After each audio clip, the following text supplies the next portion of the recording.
Bonjour Gotham, petite vidéo pour vous parler aujourd'hui de Sally Rooney, l'immense collègue irlandaise, autrice de Conversations entre amis, Normal People ou encore Où es-tu, monde admirable. Des bouquins qui ne racontent pas grand chose de très original en soi, des histoires d'amour banales entre des gens eux-mêmes souvent assez peu remarquables, mais comme savent le faire les bons écrivains avec du style, Rooney a un truc pour nous les raconter. Elle sait le faire d'une manière sublime, et c'est ce qui rend ses œuvres délicieusement ennuyeuses. Comment y parvient-elle?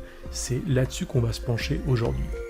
Words, English words, are full of echoes, memories, associations. J'écrivais pour moi-même, c'est-à-dire pour le meilleur lecteur que je connaisse. Spoutnik. Peu importe. Le nom, peu importe. Veuillez papier, c'est une pierre tombale. 6 Jules Autel. Alors je voudrais d'abord faire une parenthèse rapide sur le style Rooney.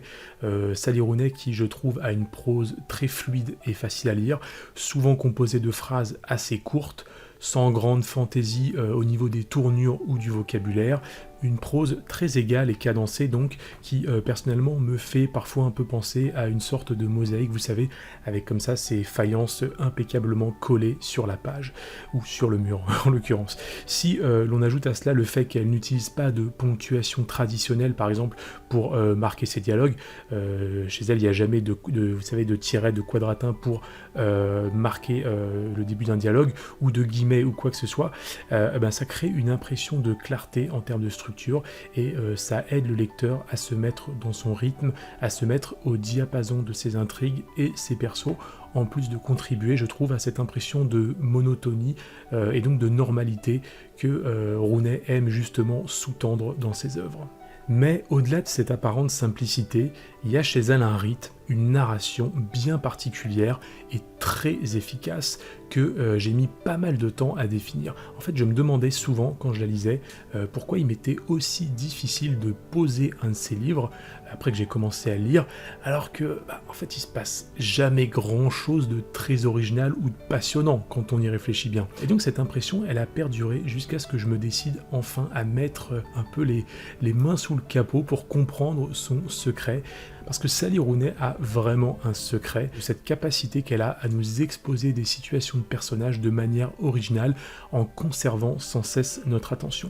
Alors comment elle fait? Rooney dans ses œuvres, elle met en place un dispositif narratif qui consiste en fait à alterner présent de la narration et incartade dans des événements qui se sont passés entre-temps, entre deux scènes, et qu'elle nous dévoile ainsi à l'aune d'événements nouveaux, afin de nous permettre de mieux les comprendre. Alors, ce que je raconte doit vous paraître pour l'instant extrêmement abstrait, mais rassurez-vous, vous allez vite piger, et pour ça, je vais me servir d'un chapitre bien précis de Normal People pour vous expliquer. J'en ai volontairement choisi un qui se trouve vers le tout début du livre, afin de ne pas vous spoiler des choses importantes pour ceux qui ne l'auraient pas encore lu.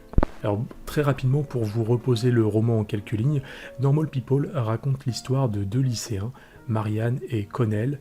Marianne, c'est une fille très renfermée, c'est en quelque sorte l'intello de la classe, elle n'a pas d'amis, tandis que Connell, lui, au contraire, c'est un des garçons les plus populaires de la classe.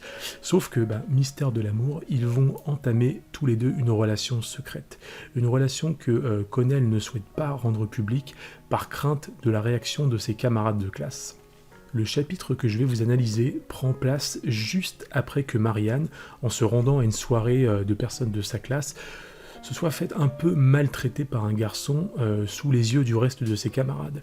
Connell décide alors de la ramener en voiture à la vue de tous, prenant ainsi le risque d'officialiser leur relation. Et sur place, chez lui, dans sa chambre, il lui dit qu'il l'aime. Boum. Fin de chapitre. Maintenant, ce qu'on va faire, c'est qu'on va étudier, en fait, pour bien comprendre tout ce que je vous ai dit avant, on va étudier ce qui se passe dans le chapitre suivant.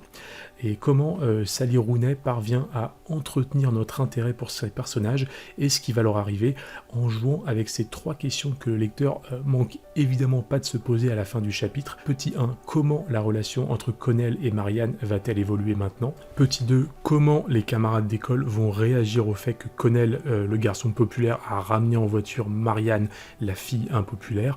Petit 3, comment la mère de Connell, qui était là quand il a ramené Marianne chez eux, va-t-elle réagir au fait qu'il ait ramené cette fille chez eux. Le chapitre commence dans ce que j'appellerais le présent de la narration, que je vais vous mettre ici en bleu, qui est facilement reconnaissable parce que Rooney écrit tout simplement au présent. Donc on est à l'hôpital, il y a Connell qui parle avec sa grand-mère, elle le questionne à propos de son choix d'aller à l'université de Trinity. Pour info, Connell a dit à Marianne dans le chapitre précédent qu'il comptait justement la suivre là-bas après le lycée. Donc ce dialogue avec la grand-mère, c'est une manière pour Rooney de nous préparer à une conversation qui va survenir après entre Ronell et sa mère, qui elle est déjà au courant de son choix improbable d'université, sans en comprendre à ce stade du récit tout à fait la raison. Donc la scène s'écoule, la mère finit d'ailleurs par revenir dans la chambre d'hôpital, tous les deux ils disent au revoir à la grand-mère et ils quittent l'hôpital, boum, fin de la scène. Là on commence à rentrer un peu dans le dispositif de narration dont je vous parlais, parce que Rooney, elle break, elle flashback, elle bascule au passé composé et nous ramène au moment où elle nous a laissé dans le chapitre d'avant, lorsque Connell a dit à Marianne qu'il l'aimait.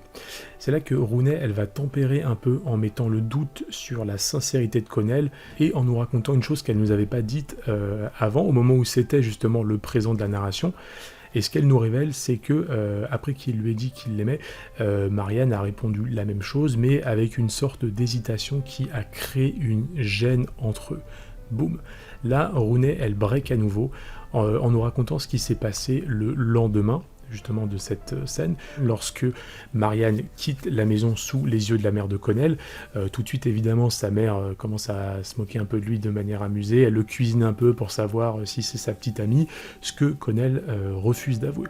Ça, c'est un élément important pour la suite au niveau dramaturgique du chapitre, de poser le fait que Connell n'ose pas lui avouer que c'est sa copine, à elle, à sa mère, en plus de tous ses camarades. Vous allez voir très bientôt pourquoi. Et il lui demande d'ailleurs de ne rien dire à personne, ce qui pose une tension supplémentaire.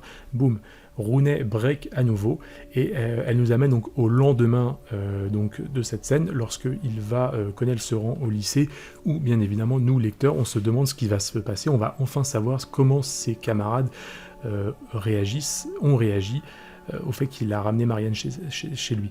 Donc elle nous explique qu'au lycée, bien évidemment, tous ses potes lui demandent s'il a couché avec Marianne, ce qui l'agace. Donc bref, il part, il s'enferme dans les toilettes, il vomit, il est pas à l'aise, il assume toujours pas de rendre publique sa relation avec Marianne. Et c'est là que ça devient très intéressant au niveau du dispositif narratif, parce que Rooney break à nouveau, mais cette fois pour nous ramener dans le présent de la narration. Après donc que sa mère et lui aient quitté l'hôpital pour aller voir la grand-mère, ils sont en voiture et sa mère donc lui demande s'il va bien parce qu'il fait une drôle de tête, et c'est là qu'il lui avoue une chose dont nous en tant que lecteurs on n'est pas encore au courant, c'est le fait qu'il a proposé à une autre fille que Marianne de l'accompagner au bal du lycée.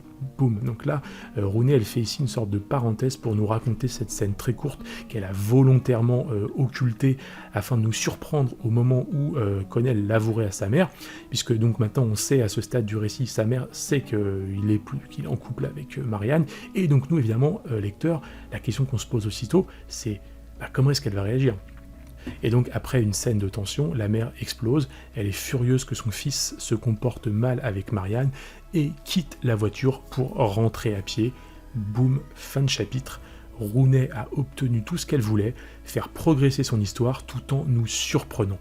La chose sur laquelle je voulais vraiment attirer votre attention dans ce dispositif narratif assez particulier, c'est qu'elle aurait très bien pu tout raconter de manière linéaire comme beaucoup d'écrivains font, mais c'est quelque chose qui l'aurait obligé à écrire des scènes plus longues qui auraient pu casser le rythme.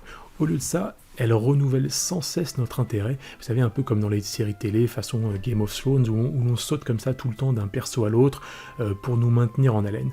Elle met en quelque sorte ce système en place, mais au niveau temporel. Et c'est une méthode en fait très efficace, parce que ça lui permet de dissimuler certaines choses beaucoup plus efficacement par des ellipses, et ainsi nous surprendre par la suite sur des faits qu'elle nous a pas encore racontés. En gros, les paragraphes à l'échelle du chapitre se répondent, résonnent les uns avec les autres en une admirable économie de mots, de description, et permettent de maintenir l'intérêt du lecteur tout en se servant des vides elliptiques entre les sauts pour laisser de la place à notre imagination. Voilà, c'était le podcast littéraire. Si vous avez kiffé, n'hésitez pas à vous abonner, lâcher un like, etc. Ciao, merci, au revoir.